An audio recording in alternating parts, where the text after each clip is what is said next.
जहां सत्ता पक्ष से माननीय रक्षा मंत्री जी उन्होंने अपनी बात रखी। अभी अभी कांग्रेस पार्टी की नवनिर्वाचित सांसद उन्होंने अपनी बात रखी। उसके बाद अध्यक्ष महोदय मुझे बोलने का मौका मिल रहा है। मैं सबसे पहले लाखों लाख लोग जो भारत देश की आज़ादी में जिन्होंने अपनी जान न्यौछावर कर दी, देश आज़ाद हुआ। आज़ादी के बाद बाबा साहब भीमराव अंबेडकर जी और तमाम हमारे वरिष्ठ लोगों ने इस संविधान को देने का काम किया।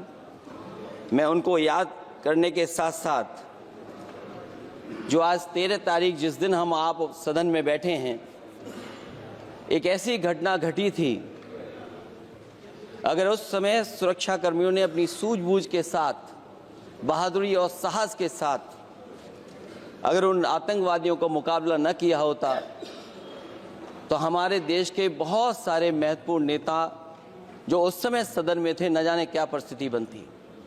मैं उन बहादुर जिनकी जान गई उनका याद करता हूं, वहीं श्रद्धांजलि भी देता हूं। मैं इस संविधान की चर्चा पे जहां खड़ा हुआ हूं,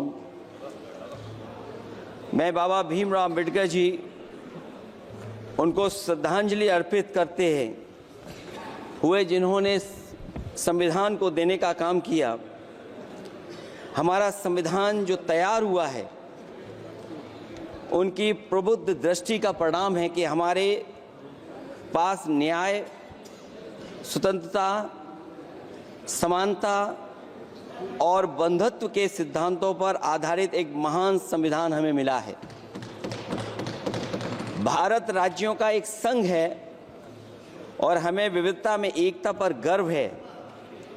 ये हमारा संविधान ही है जिसने भाषाई, क्षेत्रीय, धार्मिक और जातीय विविधता वाले हमारे देश को एक साथ रखा है। ये संविधान डॉक्टर अंबेडकर जी ने कहा था कि संविधान की सफलता इस पर निर्भर करेगी कि हम उसके अनुसार कैसे काम करते हैं। ये देखना है, विधायिका, कार्यपालिका और न्यायपालिका की जिम्मेदारी है कि इस महान देश का शासन हमारे संविधान में निहित उच्च सिद्धांतों के अनुसार चलाया जाए। डॉक्टर अंबेडकर ने कहा था, मैंने तो संविधान निर्माण का दायित्व बहिष्कृत वंचित वर्गों को अधिकार दिलाने के लिया है। ये वही संविधान है जो समय समय पर हमारा रक्षा कवच बनता है। अध्यक्ष महोदय, ये संविधान हमारी ढाल है, संविधान हमारी सुरक्षा है, संविधान हमें समय समय पर शक्ति देता है। संविधान ही देश की 90% शोषित, उपेक्षित, पीड़ित, वंचित जनता के अधिकारों का सच्चा संरक्षक है। ये संविधान ही हमारा बड़ा मददगार है। इसलिए ये हमारे जैसे लोग और देश के कमजोर लोगों के लिए और खासकर पीढ़ी के लिए संविधान की रक्षा जन्म मरण का विषय है। संविधान ही लोकतंत्र की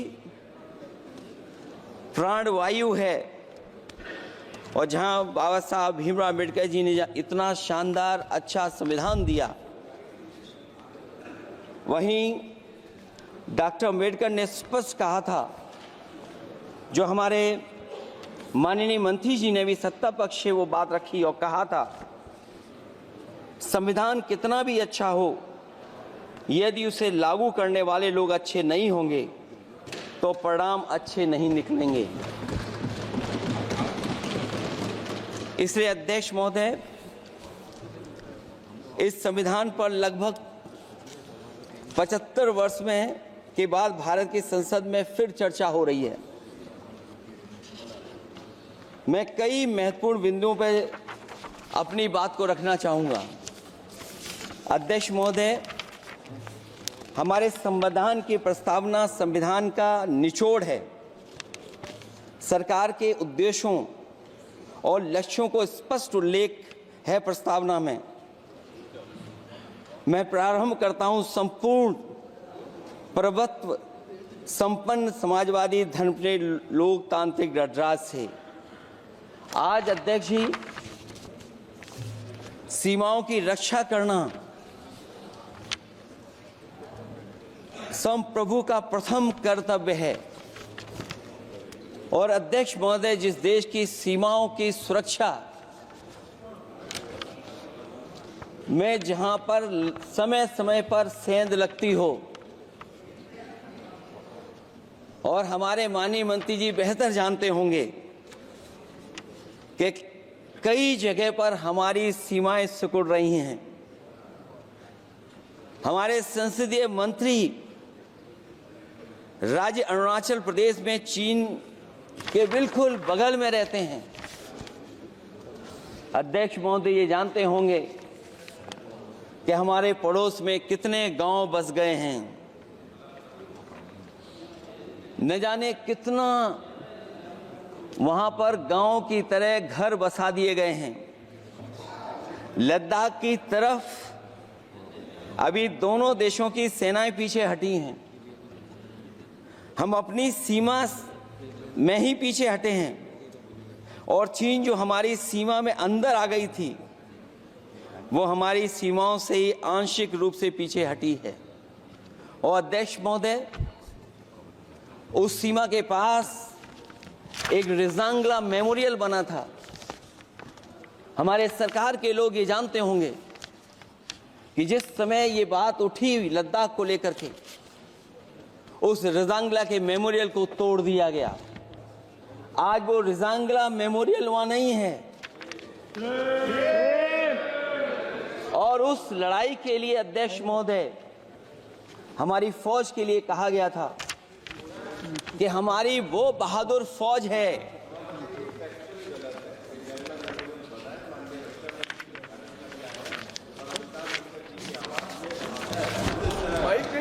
अध्यक्ष महोदय, यही तो फर्क है।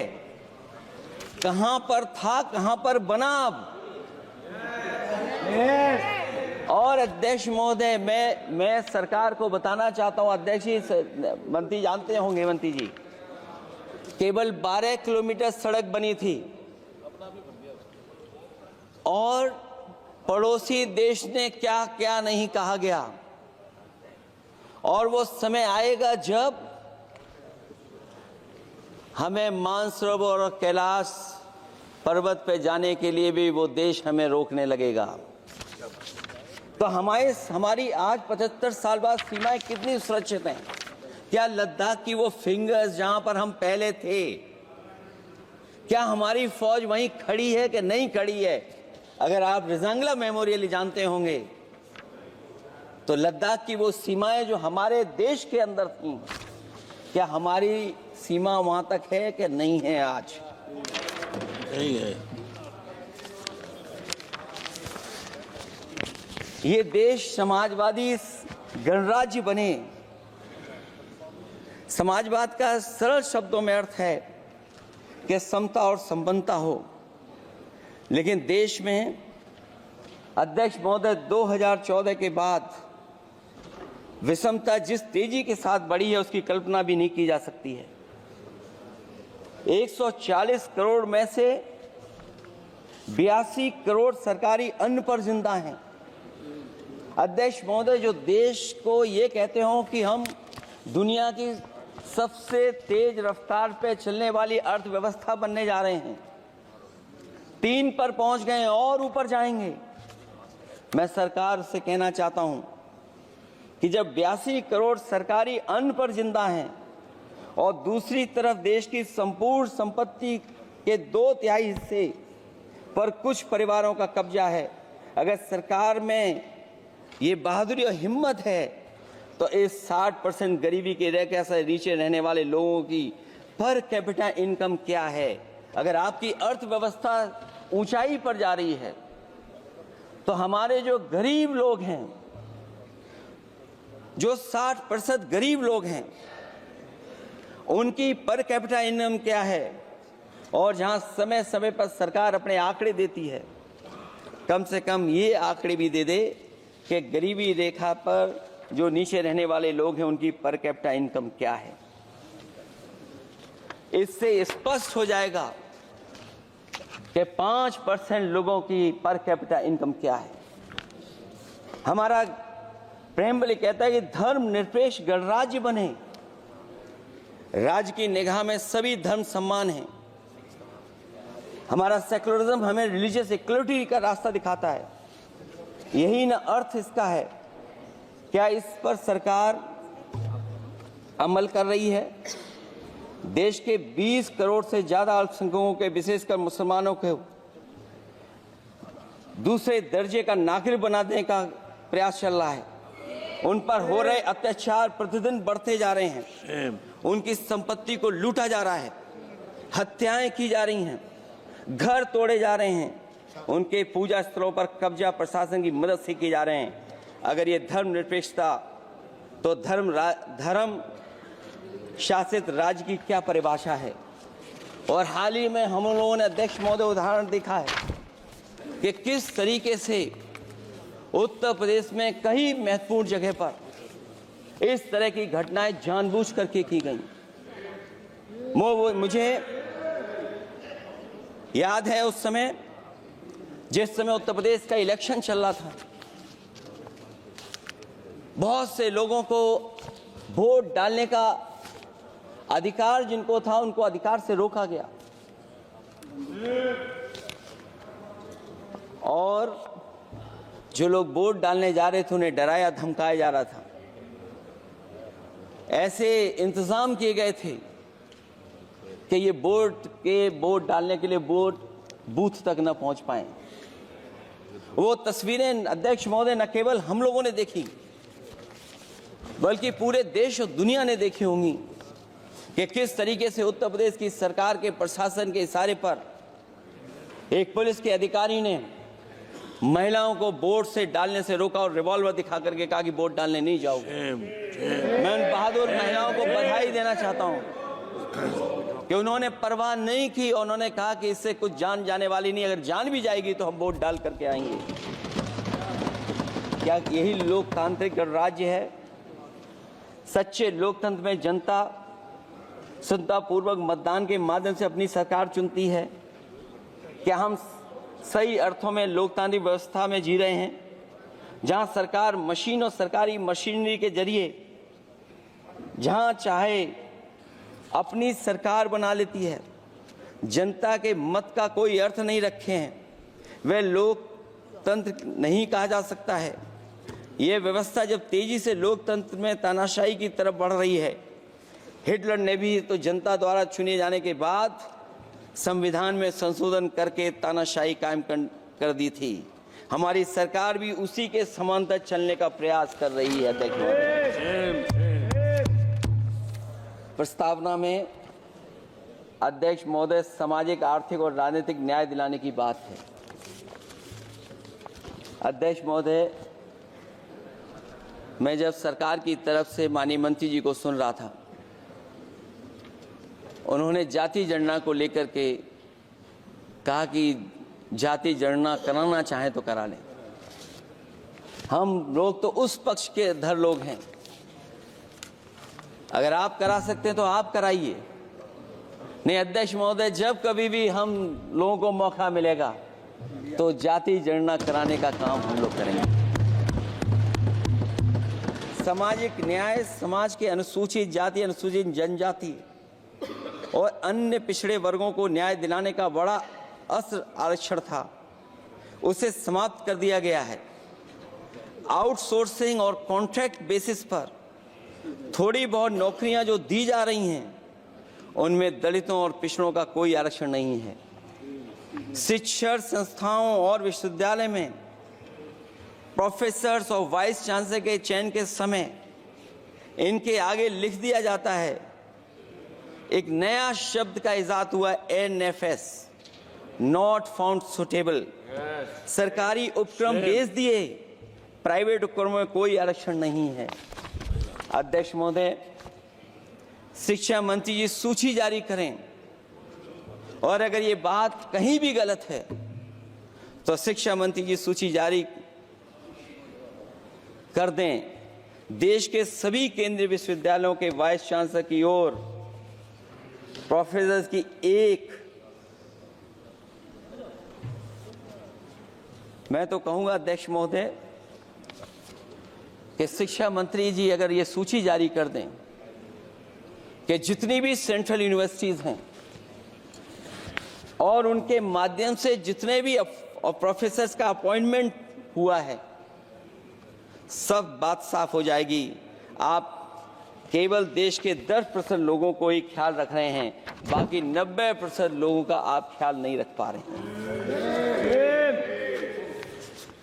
और जाति जनगणना कभी जाति में भेदभाव नहीं बढ़ाएगा अध्यक्ष महोदय। जाति जनगणना जातियों के बीच दूरियां कम करेगा और तमाम हमारे ऐसे समाज के लोग जिनको न्याय नहीं मिला, जिनको अधिकार नहीं मिला है, अध्यक्ष महोदय कम से कम जाति जनगणना के बाद उन्हें अधिकार और सम्मान दिलाने का काम भी हो सकेगा। इसलिए हम इसके पक्ष में हैं। आर्थिक न्याय के बगैर न सामाजिक न्याय मिल सकता है और न राजनीतिक न्याय मिल सकता है। गरीबी का नाजायज लाभ उठाकर धन्ना सेठों की सरकार चुनाव में पैसा बांटकर राजनीतिक न्याय का भी अपहरण कर लेती है। कर्ज में डूबी बड़ी आबादी महाजन के दबाव में अपनी इच्छा के खिलाफ वोट देने को विवश हो जाती है। चुनाव में सत्ताधारी दलों द्वारा पैसे की भरमार के चलते कोई सामान्य कार्यकर्ता चुनाव नहीं लड़ पा रहा है। बड़े पैमाने पर धनवान चुनकर आ जाते हैं। पैसे के बल पर जब तक आर्थिक विषमता समाप्त नहीं होती, लोगों को राजनीतिक न्याय मिल नहीं सकेगा। प्रस्तावों में आगे जो लक्ष्य है, विचार, व्यक्ति विश्वास, पंथ और उपासना की स्वतंत्रता, अन्याय के खिलाफ विचार व्यक्त करने पर जेल, अभिव्यक्ति की स्वतंत्रता का अर्थ है देशद्रोह। अगर भाजपा के मत के नहीं हैं, दूसरे धर्म के हैं तो प्रताड़ना के हकदार हैं। और अब तो उपासना करने पर भी दिक्कत है, क्योंकि हर मस्जिद के नीचे मंदिर खोजने वाले तत्व इस देश को शांति से रखना ही नहीं चाहते हैं। उन्हें कानून की कोई परवाह नहीं है। मैं इस मौके पर धन्यवाद देना चाहता हूं। सुप्रीम कोर्ट का कम से कम वो फैसला आया है जहां कुछ दिनों के लिए ये पाबंदी लगाई गई। व्यक्तियों की गरिमा और देश की एकता और अखंडता को सुनिश्चित करने वाली बंधुता, ये विभाजनकारी नीतियां संविधान की प्रस्तावना के उस उद्देश्य से जरा भी मेल नहीं खाती है। व्यक्ति की गरिमा लिंचिंग से धूल दूषित हो चुकी है। उद्योगपति सरकारी आतंक से परेशान हैं, हो करके अपनी पूंजी समेटकर देश छोड़ गए हैं और लगातार जा रहे हैं। अध्यक्ष महोदय, आजादी के बाद उद्योगपति कभी इतने भारत छोड़ करके नहीं गए होंगे, देश छोड़ के नहीं गए होंगे जितने इनकी सरकार में चले गए हैं। अगर व्यक्ति की गरिमा सुनिश्चित हो तो कोई व्यक्ति क्या अपनी मातृभूमि को छोड़ करके जा सकता है? सरकार इस पर आत्मचिंतन करे। अगर आपसी मतभेद पैदा करके एक दूसरे के प्रति अविश्वास पैदा किया जाएगा तो क्या देश की एकता और अखंडता के लिए एक अशुभ संकेत नहीं होगा?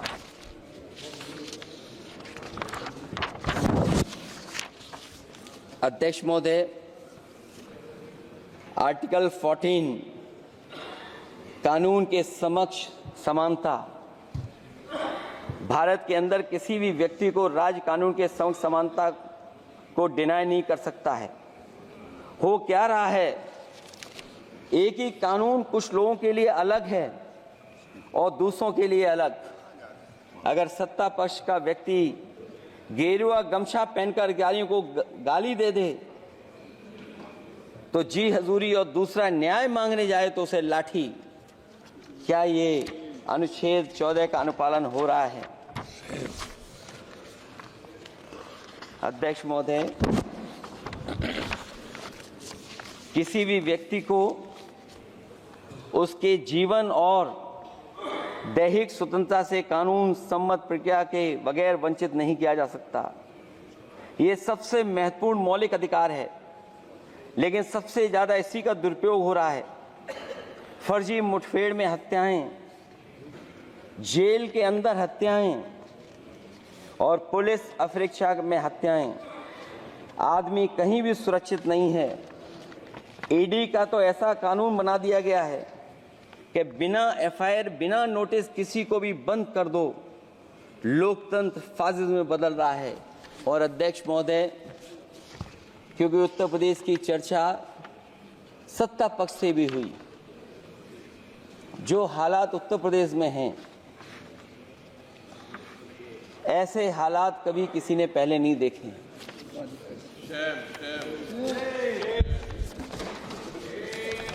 जहां पर कानून की समय समय पर धज्जियां उड़ रही हैं।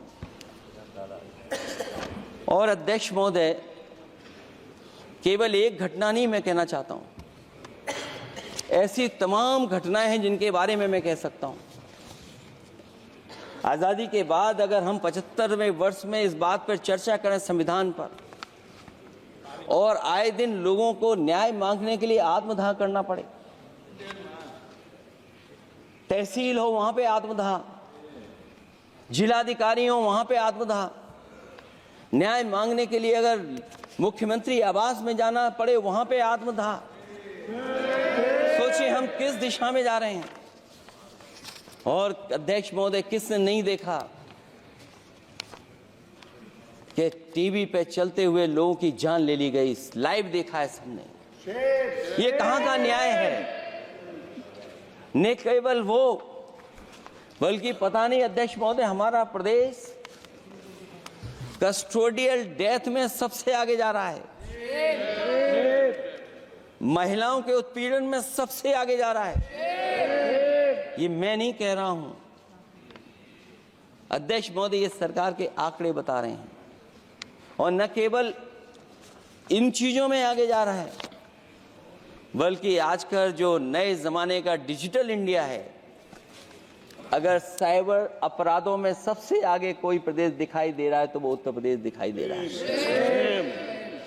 ये अलग बात है अध्यक्ष महोदय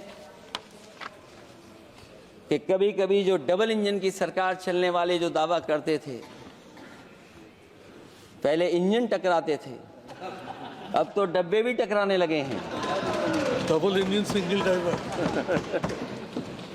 और होड़ लगी हुई है कि कभी किसी ने दिल्ली का रास्ता किसी माध्यम से अपनाया था, उसी रास्ते पे चल करके आगे बढ़ना चाहते हैं। इससे खराब इस लोकतंत्र में और क्या हो सकता है? जिन लोगों ने ये कहा हो कि हम नौकरियां दे देंगे, आज नौकरियां कहां हैं? रोजगार कहां हैं? और अध्यक्ष महोदय, अगर वादा किया जाए नौकरी और रोजगार का, इन्वेस्टमेंट का, और सपने बड़े दिखाए जाएं, ये बात मैं इसलिए कह रहा हूं कि माननीय मंत्री जी भी उसी प्रदेश से आते हैं, प्रधानमंत्री जी भी उसी प्रदेश से आते हैं। आज कई मायनों में, कई आंकड़ों में उत्तर प्रदेश पीछे दिखाई दे रहा है। जहां रोजगार के सवाल पर, जो सरकारी नौकरियां इसलिए नहीं क्योंकि आरक्षण न देना पड़ जाए, इसे सरकारी नौकरियां नहीं हैं। आए दिन पेपर आउट, पेपर लीक, न केवल पेपर लीक है, बल्कि जानबूझ करके पेपर लीक कराया जाता है जिससे कि परीक्षा रद्द की जा सके। और जो अग्निवीर वाला सवाल था वो आज भी वैसा ही का वैसा है।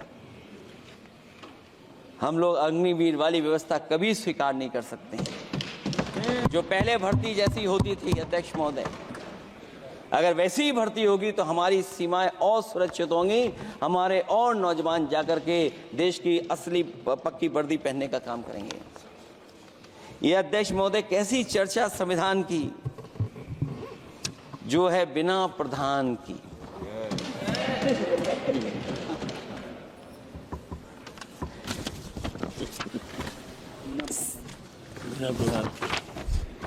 अध्यक्ष महोदय, इस सरकार में जो लोकतंत्र के साथ खिलवाड़ हुआ है, इतना कभी खिलवाड़ नहीं हुई होगी।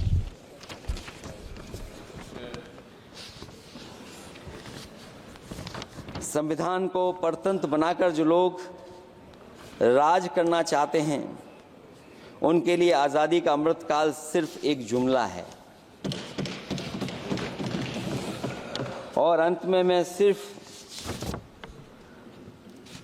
एक ही बात कहना चाहता हूं कि संविधान बचेगा तो न्याय बचेगा, और न्याय बचेगा तभी सबको बराबर मान सम्मान, सबको बराबर मौके मिलेंगे, भेदभाव भी मिटेगा। और भेदभाव का भाव भी इसलिए आज फिर से संविधान को बचाने के लिए एक और करो या मरो आंदोलन की जरूरत है। इसलिए अध्यक्ष महोदय, हम आपको भरोसा दिलाते हैं, पिछले चुनाव में भी बहुत सारे सत्ता पक्ष के माननीय लोग ये कहते थे कि हमें इतनी सीटें मिल जाएंगी तो हम संविधान बदल देंगे। अध्यक्ष महोदय, मैं आपके माध्यम से जनता का धन्यवाद देना चाहता हूं कि उन्होंने 400 पार के नारे को गिरा दिया और विपक्ष को इतनी ताकत दे दी कि इनकी जो सपना था संविधान बदलने को, उस सपने को तोड़ने का काम किया। अध्यक्ष महोदय, बहुत सारे साथी इधर के ही उधर हैं, अगर उधर वाले इधर आ गए उसी दिन ये सत्ता से बाहर हो जाएंगे। अध्यक्ष महोदय, आखिरी में मैं कुछ लाइनें कहकर के अपनी बात खत्म करना चाहता हूं। न मेरा है न तेरा है, ये हिंदुस्तान सबका है, नहीं समझी गई ये बात तो नुकसान सबका है। हजारों रास्ते खोजे गए उस तक पहुंचने के, मगर पहुंचे हुए ये कह गए भगवान सबका है। जो इसमें मिल गई नदियां वो दिखाई नहीं देती महासागर बनाने में, मगर एहसान सबका है। अनेकों रंग खुशबू नस्ल के फल फूल पौधे हैं, मगर उपवन की इज्जत आबरू ईमान सबका है। हमें उम्मीद है कि इस चर्चा के बाद बाबा साहब भीमराव अम्बेडकर जी का दिया हुआ संविधान को बदलने का सपना नहीं देखा जाएगा। साथ ही साथ डॉक्टर राममनोहर लोहिया, जिन्होंने समाजवादी आंदोलन का रास्ता दिखाया, नेताजी ने जो संघर्ष कर करके हम लोगों को उस जगह पहुंचाया, वहीं लोकनायक जयप्रकाश जी ने इस देश को आगे बढ़ाने के लिए समय समय पर संपूर्ण क्रांति का आह्वान देकर के जागरूक किया। मैं उन सबको याद करते हुए एक बार फिर अध्यक्ष जी आपका बहुत बहुत धन्यवाद देता हूं। श्री कल्याण बनर्जी।